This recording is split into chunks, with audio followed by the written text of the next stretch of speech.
കൂട്ടുകാരെയൊക്കെ ഊരിക്കൽ ഉണ്ടാക്കാൻ പോവാം. നിങ്ങൾക്കെല്ലാം അറിയാവുന്നതായിരിക്കും. ഞാൻ എൻ്റെ രീതിയിൽ ഇങ്ങനെ ഉണ്ടാക്കുമെന്ന് കാണിച്ചു തരാം. കണ്ടു നോക്കണേ കൂട്ടുകാരെ. നല്ലോണം മൂക്കട്ടെ.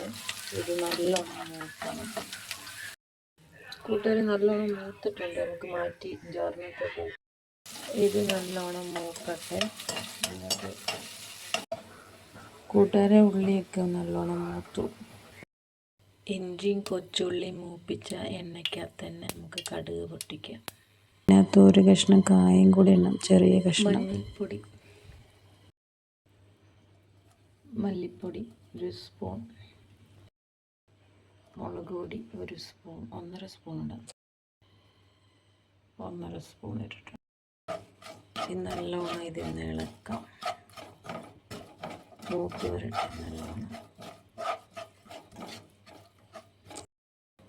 നല്ലോണം മൂക്കട്ടെ. ഈ മഞ്ഞൾപ്പൊടി, മുളക് പൊടി, മല്ലിപ്പൊടിയൊക്കെ. കൊച്ചുള്ളിയും ഇഞ്ചിയും പൊടിച്ച് വെച്ചേക്കുന്നത് ഇതിനകത്ത് ചേർക്കാം. നല്ലോണം ഇളക്കാം. മിക്സ് ആക്കി പിഴുപുളി ചേർക്കും. ആവശ്യത്തിന് ഉപ്പ് ചേർക്കും. കുറച്ച് ശർക്കര.